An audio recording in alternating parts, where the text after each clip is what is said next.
He's arrested by 5 police officers. Armed police officers. At Heathrow Airport. The only people I saw during this entire time defending his arrest were comedians. Do you know what this country looks like to America? We're a laughingstock internationally. Completely. We're a joke. Can they please stop fucking crying? Oh my God. What's Xi Jinping thinking? He must be pissing himself.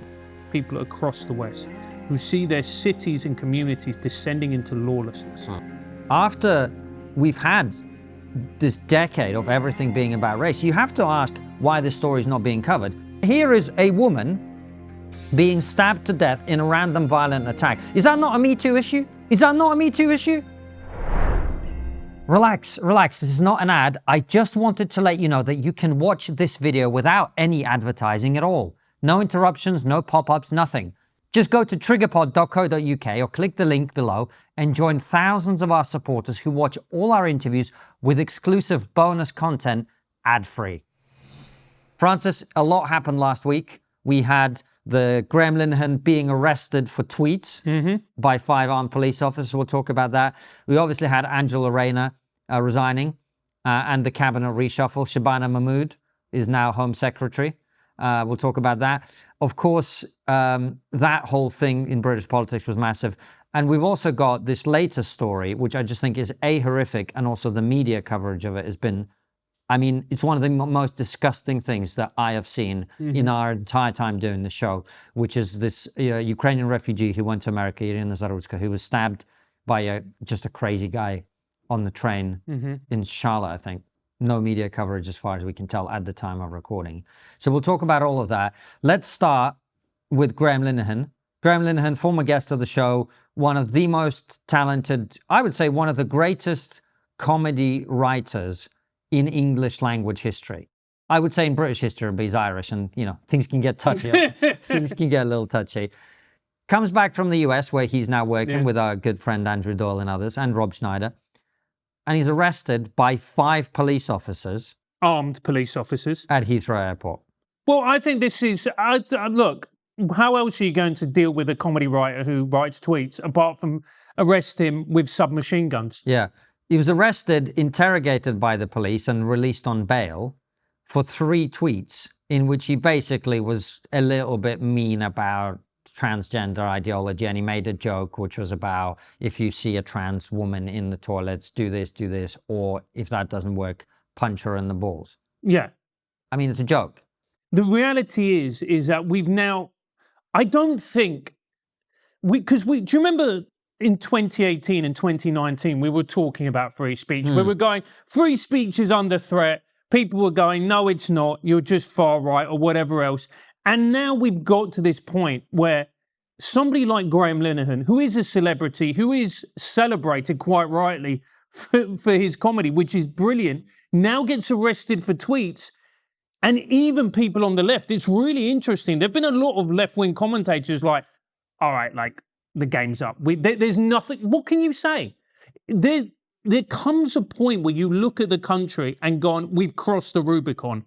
And I think for a lot of people, this is a Rubicon crossing moment. For a lot of people. But what was interesting to me is I posted it on my Facebook where I still have some friends from the comedy industry. And the only people who were defending him being arrested, this is the great irony. This is the thing you and I have been saying for years. In Britain, it's not true in America, but in Britain, the people who are most pro-censorship are comedians. Yeah. It was extraordinary. The only people I saw during this entire time defending his arrest were comedians. And Zach Polanski. And Zach Polanski, the leader of the Green Party, who I mean, I'd love to have him on the show because we'd have an interesting conversation. But there's also another thing with it, which is, and a lot of people do this. So Nick Cohen, who writes for The Spectator, I think he writes for The Times, other papers, I quote tweeted him a tweet, the tweet is now deleted, where he said, this is playing into the hands of the far right. And this is what they always do. It's like, the problem isn't the problem. The problem is it justifies the arguments of people that I don't agree with. What if the problem is the problem? What if actually those of us who've been warning that many of the laws that have been passed in recent years and many of the laws that are now being overinterpreted by the police because of the infiltration of the College of Policing by mermaids and all this other Stonewall, all these other crazy organizations. What if that's the problem? What if the problem is that people are being arrested for tweets? comedians are being arrested for jokes. What if that's the problem? And this is the thing that I find so frustrating with the left. It's this far right. Now, the far right exists, but they're nowhere near as big or as strong as they pretend. You know, in their minds, it's like they're going to wake up one day and the hordes of Nazis are going to rise out of the ground and they're going to storm into London and they're going to take over all of London. And you go, That's enough about Tommy's rally this Saturday. Unite the kingdom, right? But it's we're going to go and document it and see what happens. But I think your point is these people massively exaggerate the nature of that threat. They massively exaggerate. And the thing that I find interesting is, do you genuinely believe this? And I think they actually do.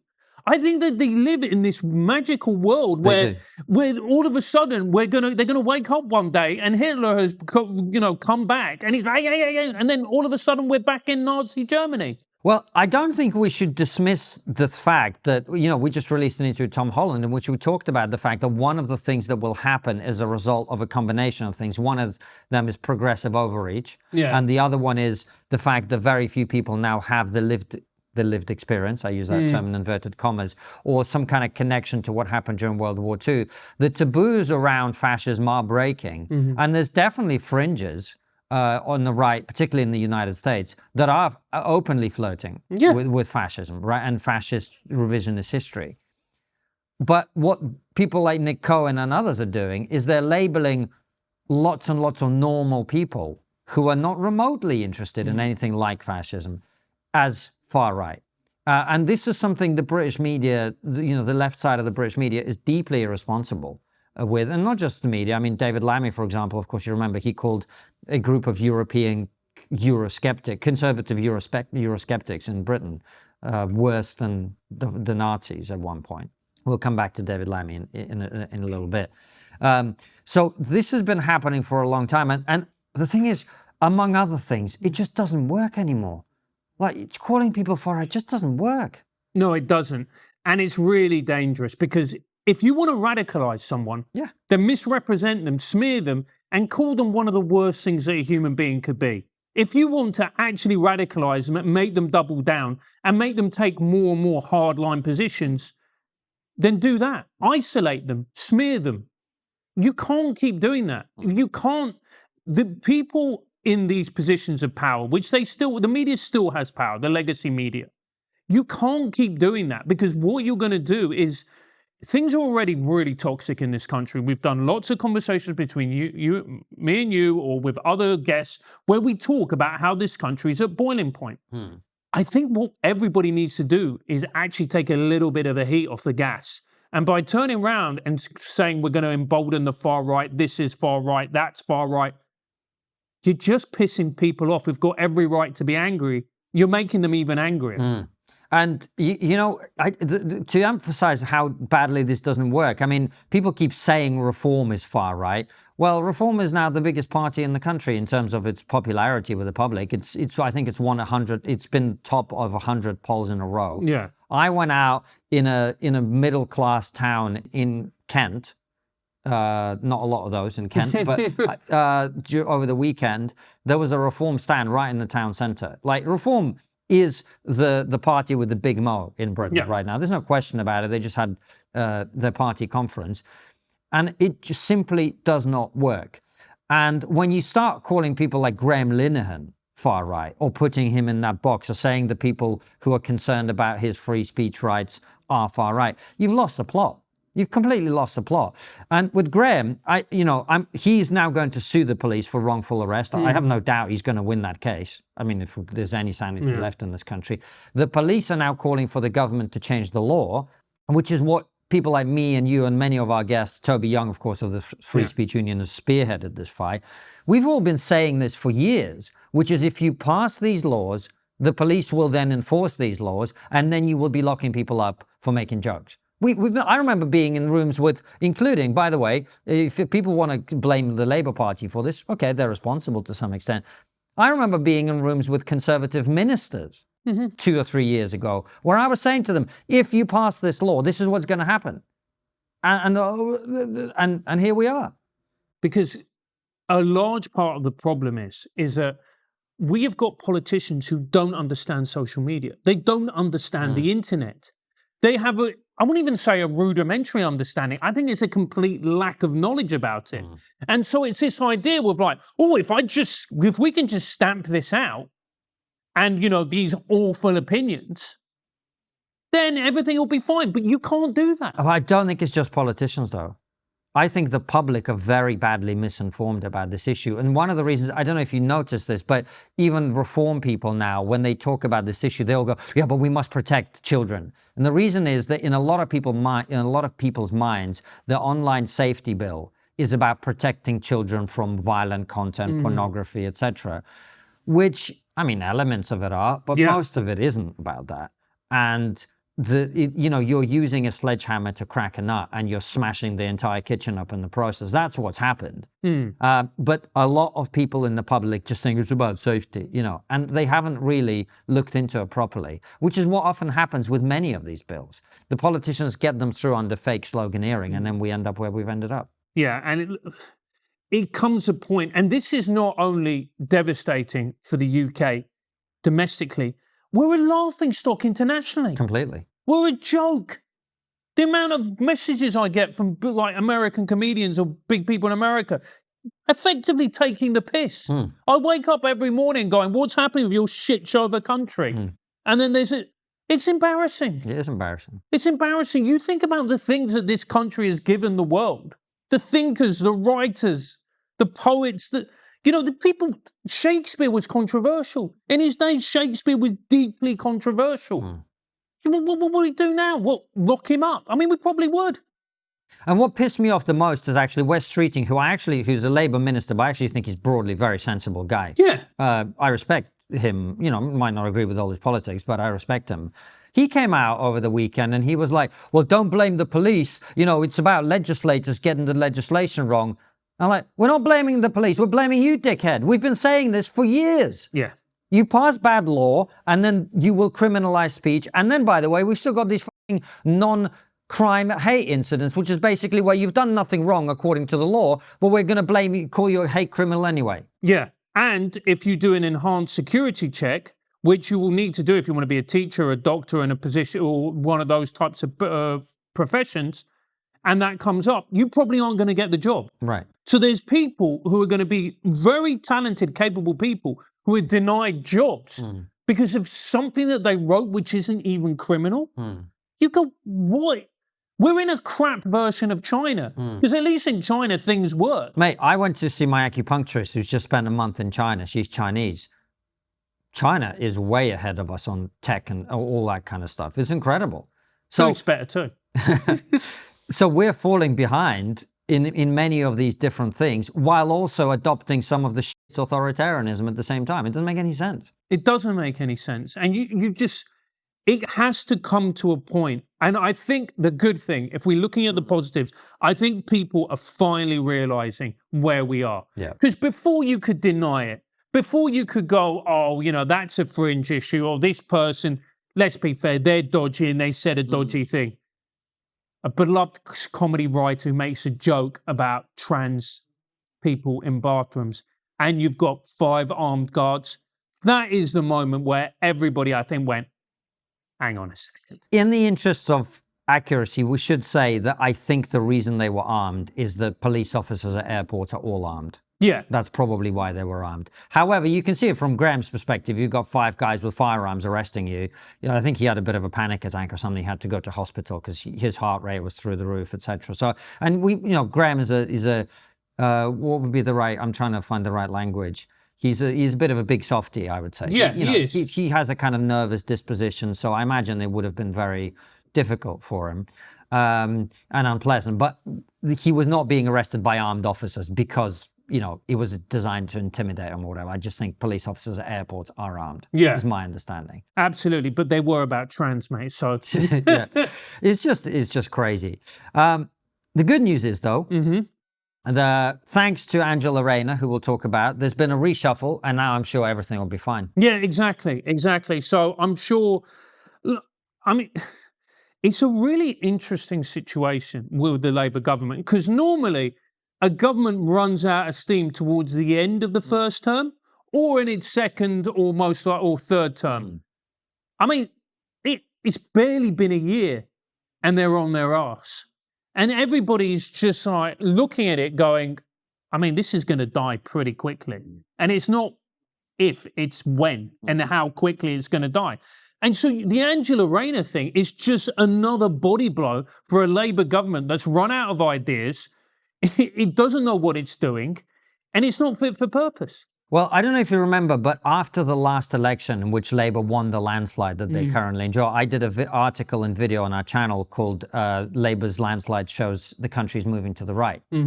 Which sounded kind of crazy when they've just won this landslide. But the point I made in that video, in that article, first and foremost, was the problems Labour are inheriting are structural in nature. And all of their bullshit claims about how the country is being ruined by the evil Tories because they hate the poor and all of this other stuff, is going to turn out to be vacuous drivel very quickly. And then they're going to realize they're saddled with all the same problems, which is what's happening, number one. But the other thing is, you want to run your mouth, you want to talk a lot of shit about the other side.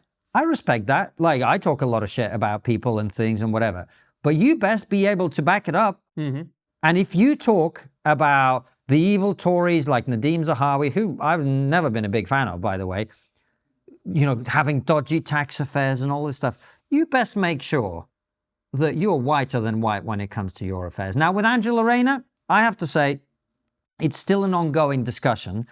From some of the things I've seen, I actually think she's kind of victim to something that 99% of people would fall victim to. So what happened with her is basically the British tax code is so complicated. You have to get loads of tax advice if you're doing anything remotely challenging with it.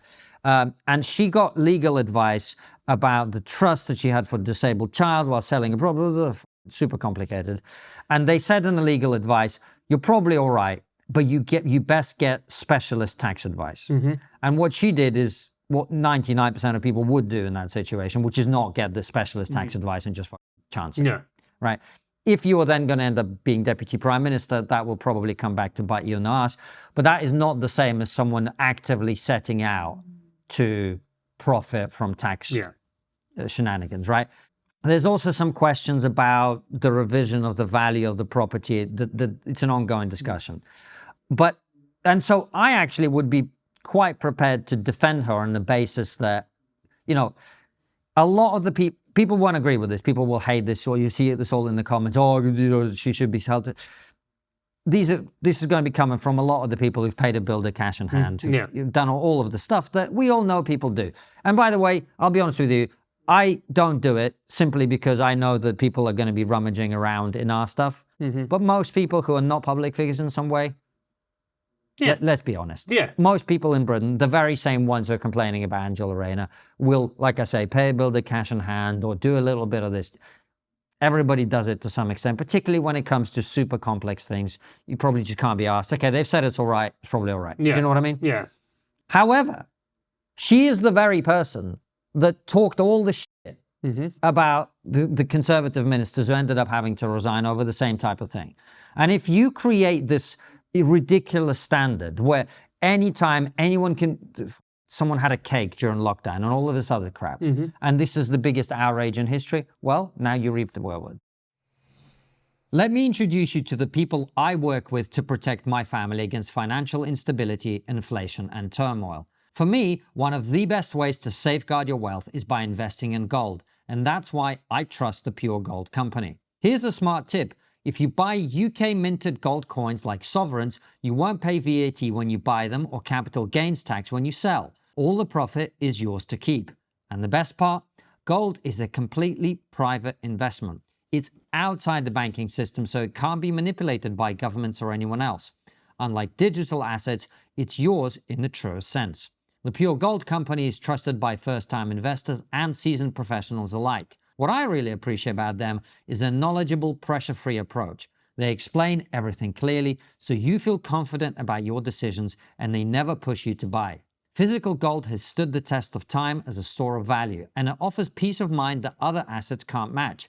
It's reassuring to know that even if the banking system falters, your gold and its value remains safe. Whether you're looking to diversify your investments, protect your savings, or just gain the security of owning a real physical asset, we highly recommend the Pure Gold Company. Click the link in the description or go to pure-gold.co/trigger to get your free copy of the investor guide. That's pure-gold.co/trigger. Take control of your financial future today.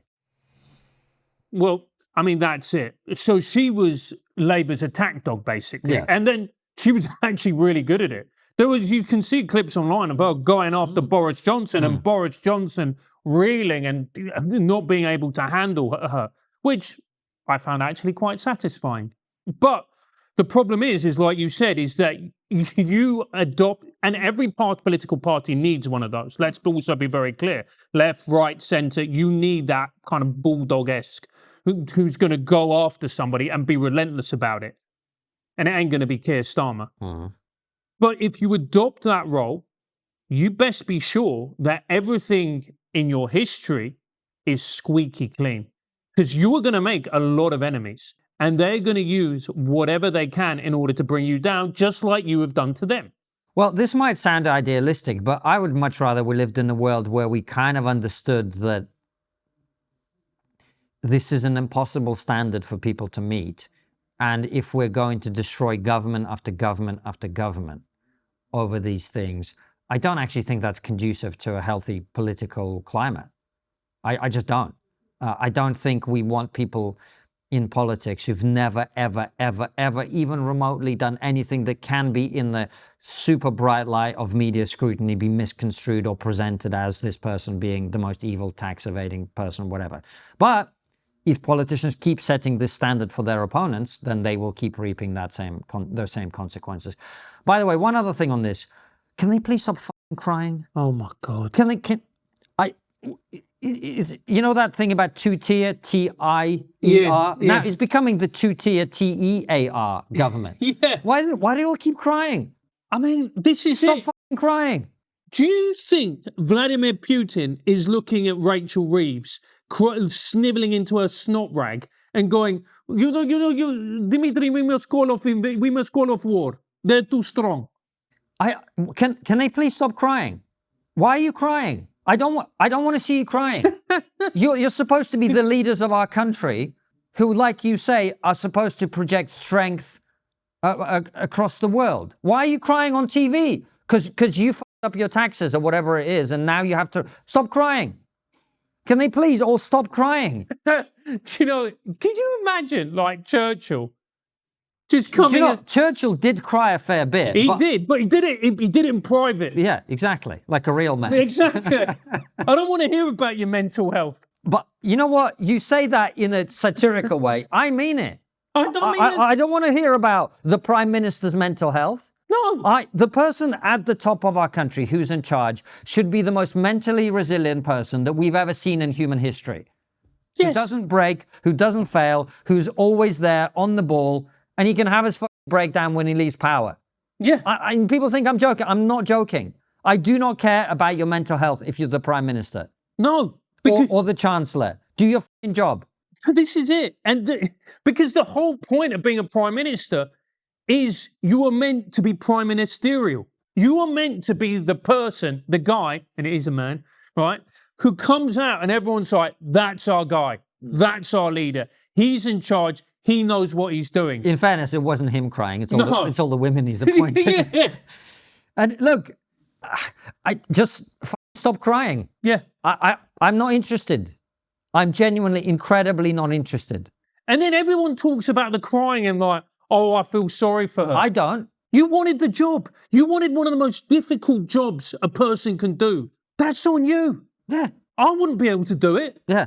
But at least I know that. Yeah. At least I don't go in there and start going,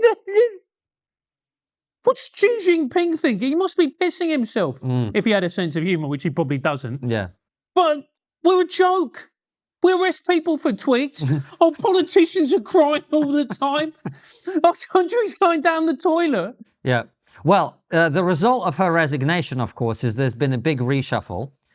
David Lammy, now Deputy Prime Minister. The news, it just gets even better, mate. By the way, I don't know if you noticed this. I was reading all the news coverage, and universally throughout all the media, this phrase was used about David Lammy, which is he was widely known to have worked very hard to establish relationships with other countries in advance of becoming foreign secretary. Yeah. Right?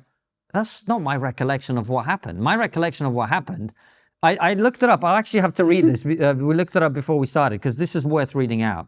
When he was a backbench MP in 2018, not that long ago, David Lammy described Trump as a tyrant, a woman-hating, neo-Nazi sympathizing sociopath. And then in 2019, ahead of his state visit to the UK, Lammy also posted that he was deluded, dishonest, xenophobic, narcissistic, and no friend of Britain. But in his first interview since Trump's victory, David Lammy told the BBC that the president-elect was someone that we can build a relationship with in our national interest. Do you know? These people are fucking shameless. I know, mate. Just absolutely shameless. Do you know how tarnished David Lammy is? I'll tell you how tarnished he is. He's become the first black deputy prime minister, or is about to be. No one's mentioned his race. No one's mentioned his race. You'd expect the left to have their dicks out and going, this is amazing. The only thing that could be better if he was trans. But no one's even mentioned it. Because it's like, oh, it's him. By the way, by all accounts, David Lammy, very smart. Went to Harvard. And up until a certain point was saying some really sensible things about fatherlessness in the inner city communities and all this stuff. And then he just went fucking mental. It's right, because I'd say about 10 to 15 years ago, he was Blue Labour, David Lammy. He was on the right of the Labour Party, particularly when it comes to culture. Yeah. And then when the woke movement hit, he didn't even drink the Kool-Aid. He just froze some of it, used it as a suppository so it could be done from both ends. And he went absolutely tonto. Anyway, he's Deputy Prime Minister now. And the Home Secretary is Shabana Mahmood, who was, until very, very recently, seen at Globalize the Intifada rallies. What's not to love? And by the way, you know, we joke about all of this, but I tell you something now. I know a lot of people, as you do, in the American halls of power. They don't look at these issues the way that we do. They think, we're going to share our security intelligence information with these people who are there, globalize the Intifada rallies. Yeah. You think, like, this is seriously discrediting. And by the way, Shabana Mahmood is seen within the Labour Party as she's going to be tough on immigration, mate. Yeah. Well, she's very much apparently to the right of the Labour Party. Says a lot about the Labour Party. I don't know, mate. I was reading, so she's pro-castrating nonces. Is she? Yeah. She came out. I'm starting to like her. Yeah, she came out and said, yeah, I think we need to castrate them. Maybe we need more Muslims in halls of power, mate, because at least they got traditional values on those things. Yeah, and also when it came to the assisted dying bill, she voted against it from a religious point of view. So it's kind of... And I think people don't talk about this enough. As the Muslim population grows, the Muslim population traditionally will be predominantly Labour voters. And I think Keir Starmer is looking at your party or whatever it's called, Jeremy Corbyn. He's looking at the independents who are gaining traction on basically Gaza and Palestine. Yeah. And he's thinking to himself, I've got to hold this broad coalition together. I've got to hold, the white working class, the metropolitan liberals, the Muslims. So he's going to have to put people in to appease all these different people, which is why I think losing Angela Rayner is such a body blow to him. Because for a party that purports to be about the working classes, you're looking at a lot of those front benches. You're like, are you working? Well, it's Angela Rayner had the backstory, and now that she's gone, that's a real blow to them in terms of the optics.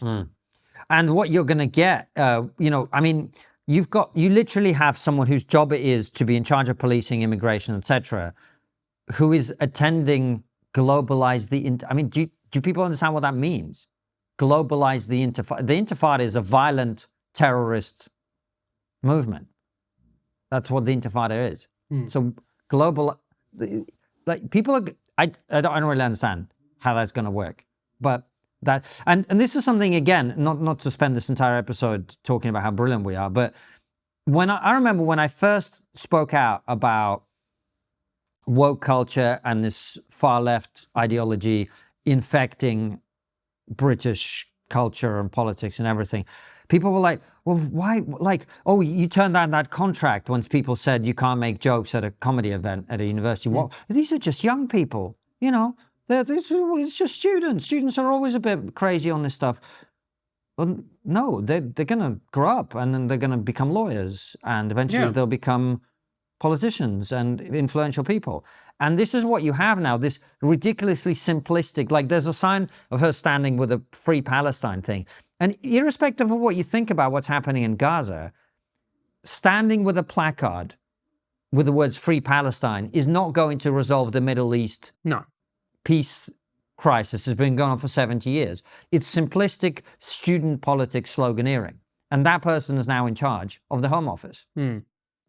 So what you've ended up with is essentially people in power who think that just saying some simplistic words is the way to achieve things. I don't think it is. No. And there's going to be a lot of people who look at this and think, like in America, and going, can we share state secrets? Can we work together? Particularly when you have people in America who are very pro-Israel. Right. And you go, well, this is a fundamental incompatibility. I think what's really worrying on a broad level is we have got a political party that is simply not fit for purpose. And my concern is going to be they're going to limp on, things are going to get worse and worse and worse until we get to another election. I was reading how there's a group of Labour MPs who were talking openly about needing to tax the rich even more, increase taxes in order to improve public spending. I'm going, what are you doing? These are people who have no understanding of business, how to run a business, how to generate wealth. Well, if you don't know how to run a business, you don't know how to generate wealth, then why are you in charge of the fucking economy? Well, if you look at most of the people in the Labour cabinet, most of them don't have business experience. They all have public service experience or university experience or politics experience. So that's why one of the reasons that they treat wealth as something that government creates, because they don't understand where it comes from. So to them, it's just about you put taxes up, you get more money off these evil, blood-sucking, leeching rich people. And the problem is, you know, when they made the changes on the non-doms just left. And you haven't got more money, you've just alienated lots of rich people. Okay, fine. I mean, if you want to do that for ideological reasons, I get it.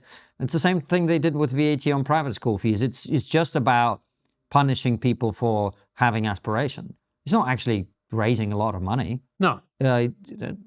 Dozens of schools have closed as a result. That there will be hundreds, maybe thousands, maybe tens of thousands of children that don't get the education they otherwise would have got, a better education, for which their parents were paying, therefore taking the burden off the state system, right? But it's just ideology. It's about punishing people for success and for aspiration. Being sleep deprived messes with everything. Reaction time, memory, decision making, even your emotions. It's like walking around legally drunk. And the long-term effects, just as bad as smoking. Most people reach for melatonin, but here's the problem.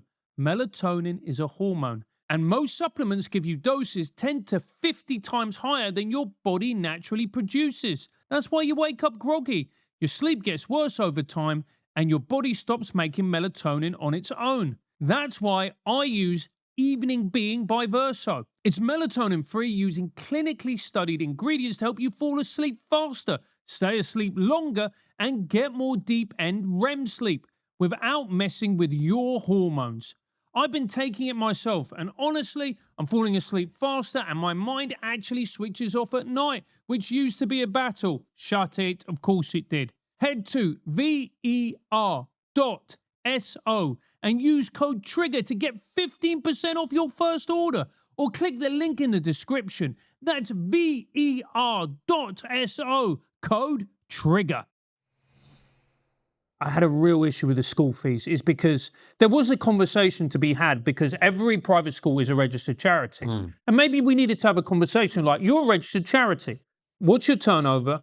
Can you get any kids in on a scholarship? Maybe just one or two. If you're a tiny school. I mean, most private schools do have scholarships. Yeah. There's one or two that don't. I remember I had a friend of mine who worked in a very prestigious private school where the sons of the Beckhams went, and they had no scholarships whatsoever. That is unacceptable. Right. But we can have a conversation about it and go, okay, well, maybe this, maybe that, and then we can work together to ensure opportunity for talented kids who couldn't otherwise afford that type of education. Right. But to just use that blanket, that to me was an act of class warfare. That's what it was. This is what they do. This is what they do because you can't actually fix the real problems of the economy if you're wedded to the ideology that they're wedded to. And people will see when our episode with Catherine Porter comes out just how much this country is crippled by its net zero policies that are actually not achieving the results that they should be. You can't grow an economy when you've got some of the highest electricity and energy prices in the world because the economy is energy transformed into products and services. That's what you do, right? So, but if you're wedded to net zero, then you will always have these economic issues that we have now. Anyway, my sense is I'm actually people will think that we're being very negative, and we are. I'm incredibly optimistic. I think this is all great. I do. I know. You're an accelerationist. I've become an accelerationist. I actually think at this point, Chris Williamson talks about this. We talked about it. I just recorded an episode with him. And he's the one that introduced me to this concept. But basically, if you're stuck in a relationship that's like a 6 out of 10, or a job that's like a 6 out of 10, which basically means you're not happy, but it's not so bad that you are just driven to leave. That's actually in many ways the worst place to be. So that's where I feel Britain has been for some time now. We're kind of at a point where we all know things are getting worse and worse and worse and are bad, but they're not so bad that people have the incentive to just go, you know what, we need like real change. Not just to change from a useless Conservative Party to a useless Labour Party, but actually to give somebody a bit more radical an opportunity. That's not to say that more radical is necessarily guaranteed to change everything for the better.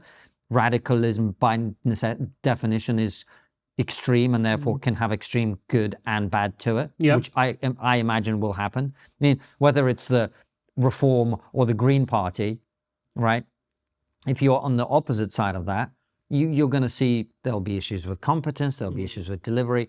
But my point is, I think at this point, the only way that the status quo will be destroyed is if things get so bad, people actually can't put up with it anymore. Yeah. And I think that's the only way out. And so the worse things get, the happier I am. I will say this, illegal immigration is obviously a massive problem. Immigration has been a problem in this country for far too long, far too long. And the successive governments have essentially gaslit a nation. That is unforgivable. It's why I despise the Tories. And I don't want them in, because I don't think they can be trusted.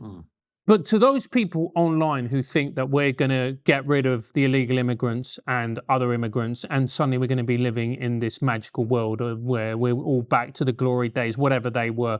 Not going to happen. You need to grow the economy. And until we grow the economy, none of this matters. And it's not just growing the economy. We have got a huge swathe of the population who are not working. Right. They are on disability, incapacity benefits. They're not working. Yeah, all of that's going to have to change. And that's the structural problems that I'm talking about. You have to scrap net zero. You have to... look, people aren't going to like it. People are not going to like it when you take benefits away that you've trapped people into.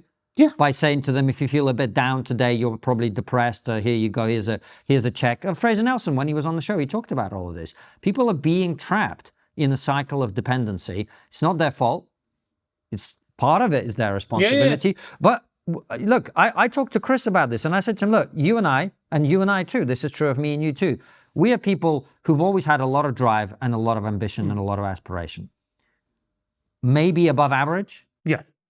I don't know, but let's say that we do, just for argument's sake.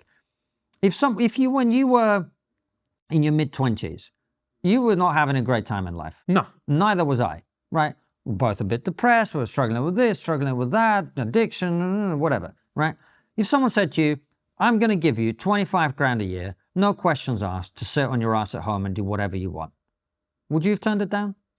No. Most people would not have turned that down. And they wouldn't be happy in the end. They would not be fulfilled. Their life would lack meaning and purpose. But they would be comfortable enough that they would not do anything to get out of that situation. They would have been comfortably miserable. Comfortably miserable is exactly where they'd be. So once you've trapped a lot of people in this situation, you then take those benefits away from them. They're not going to be happy about it. It's taking methadone away from an addict. But what choice do we have, right? There is no choice about this. We have to end the fact that so many people are not working, right? You have to grow the economy. You have to scrap net zero. These are the things. Now, look, dealing with illegal immigration is incredibly important. Fairness, it does cost a lot of money, all of these other things. It's a security risk. We have to deal with it. But people need to understand, even if you get a party like Reform that comes in, stops illegal immigration, maybe even deports lots and lots of people who need deporting, that's great. That is not going to make Britain great again. No. It is one of the many problems that are plaguing our society, that is plaguing us as a country. And I think that people are hyper-fixating on the immigration issue because it's easier than actually looking at all the other problems. It reminds me of like a fat person. You know, when a person is massively fat, they're like, well, I'm going to lose weight and everything's going to be sorted out. I'm like, it's not going to sort the job that you're miserable at. It's not going to sort your relationship that is failing. It's going to be, look, your health's going to get better. You're going to feel better. You're going to look better. You're going to have more energy. But that ain't going to sort out all the other problems. But just like with the fat person, the illegal immigration issue has to be dealt with. Yeah.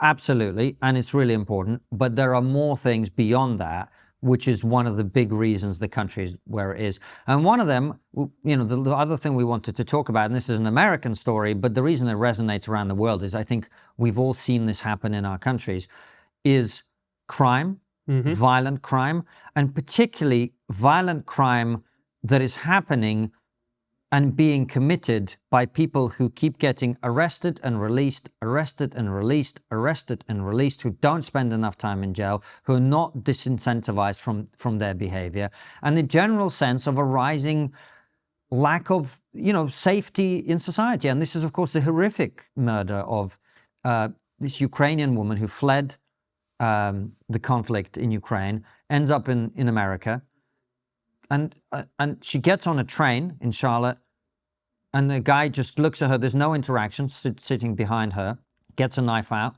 and stabs her to death. And that's bad enough.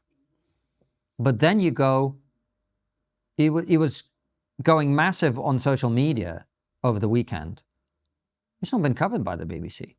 It's not been covered by the overwhelming majority of mainstream media outlets. As of the time of recording, which is Monday morning, in Britain has been covered by The Telegraph, and now, as of literally an hour ago, The Times. That's it. And look, you know me, and people watching our show know how much we resent the re-racialization of society and the obsession about race, and everything is about race, and it does my head in. We should not be thinking like that. However, after we've had this decade of everything being about race, you have to ask why this story is not being covered. And it just so happens that the perpetrator is black and the victim is white. And you go, imagine if the skin colors were the other way around, and it was a white person that stabbed a beautiful, completely innocent girl to death on a train who was black. Would we be talking about it more, do you think? I mean, it's undeniable at this point, isn't it? It is undeniable. And the reason these crimes or these incidents go viral isn't just because of the crime, even though it's an awful crime, and it's a 23-year-old girl cut down in her youth, and it was the fact that she fled Ukraine adds an even more horrifying element to this. It's because it taps into something which you've just alluded to, and it taps into this feeling with people in the West, and it's not just people in this country in America, I think it's people across the West who see their cities and communities descending into lawlessness, who see things like, I go to my local tube station and I feel like I'm in downtown LA. I feel like I'm in downtown LA. There's just homeless people. They're aggressive. There's people just pushing past the barriers. People, you know, the guards aren't doing anything. And you're going, what's happening? it just feels like we're descending into something that is not very pleasant. And for me, as someone, everyone can drink, who saw what happened in Venezuela, I'm seeing the same kind of descent. I'm walking in London and going, and certain parts of London that used to be beautiful, going, this is starting to feel like downtown Caracas in the early noughties.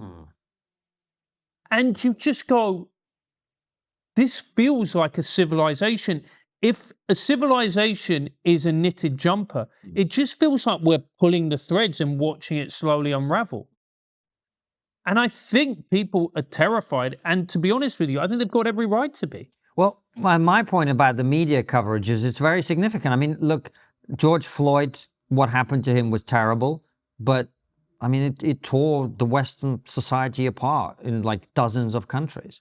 Daniel Penny, right? This is a guy, he's sitting in a train carriage in New York. There's a guy who's threatening all the passengers. He grabs him in a chokehold, and as a result of that, the guy dies. Or maybe even not as a result of that. Maybe it's the way the medical treatment he was given after. We don't quite know, right? The media ran story after story, basically calling him a murderer, right? He was eventually acquitted in a trial, which it should never have gone to trial. The guy he should have been given a medal instead of a trial. The guy was a hero, defending fellow passengers. But he happened to be white, and the person he grabbed in the chokehold happened to be black, right? So wall-to-wall coverage, right?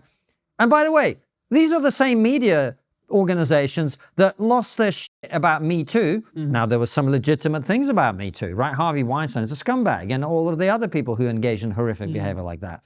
But Aziz Ansari is a little bit pushy on a date, and they basically ruin his life. And here is a woman being stabbed to death in a random violent attack. Is that not a Me Too issue? Yeah. Is that not a Me Too issue? We don't care about the safety of women unless it's comedians offering them to give them a blowjob? Or if the skin colors are the wrong way around? What the f*** is this? Yeah. It's so depressing, because everybody knows there's fundamental inconsistencies. There's hypocrisies right at the heart of all of this case. And the fact that it makes me so worried, because I think that we're now living, particularly in the West, because of social media and a lot of other reasons, we're living in these two camps. And you go, can we carry on like this?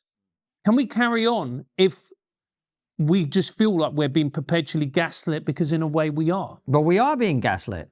This is a case where, because of the races of the people involved, it's not being covered the way that it would be covered if the races were the other way around. Yeah. We know this, right? Now, that is not acceptable.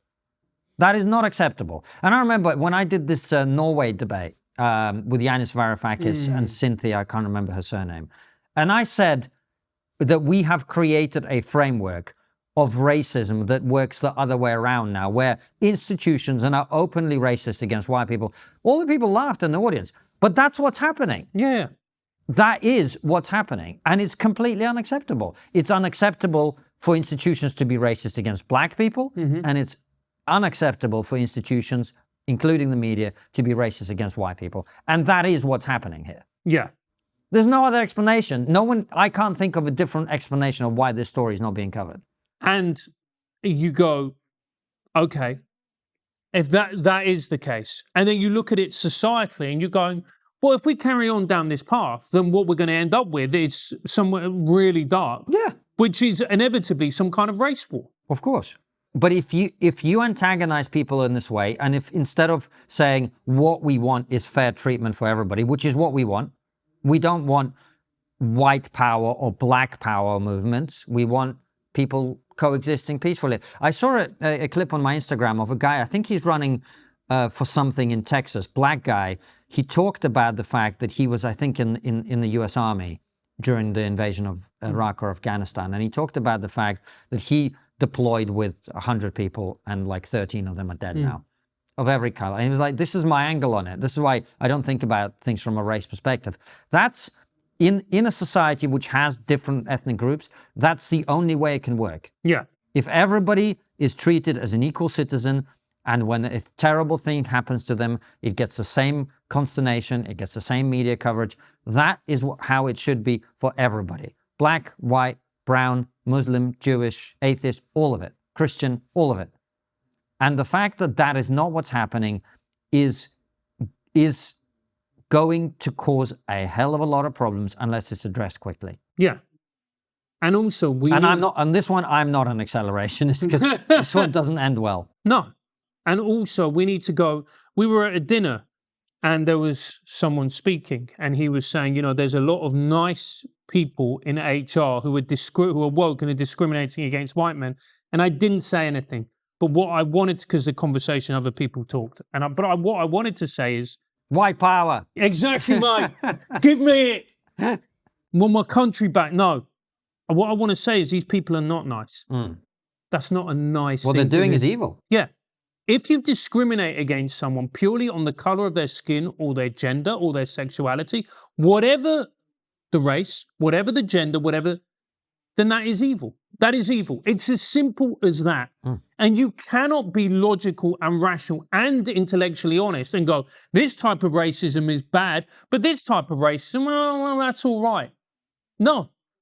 You and I have been saying this for a long time, and for a long time, until I think now when people are aware of it, this was considered some sort of far-right talking point. Well, it's not a far-right talking point. People should be treated equally. Yeah. And white people should be given all the benefits of the rule of law, protection under the law, that everybody else should. We shouldn't have these exceptions for certain groups. And certainly when it comes to media coverage, the media need to stop covering up crimes and also to stop emphasizing crimes because of the races of the people involved. It's disgusting. And also law enforcement. And it's not just the police, because the police will go, what are we meant to do? We arrest the guy. We put him in front of the courts. He goes, that's not on us, right? But the police need to do more. The justice system needs to do more. The prison system needs to do more. It just can't be. And I go back to this. There's a reason that Robert Jenrick video about the tubes went viral. And people go, oh, no, there's a reason, because it taps into something, just as this case did. We cannot live in the cities and societies where we descend into lawlessness, because this is going to happen more and more, and people are going to get, quite rightly, more and more upset. That is going to cause more and more friction until something really nasty happens on a societal level. We need to take control of it. It's not good enough where we are. It really isn't.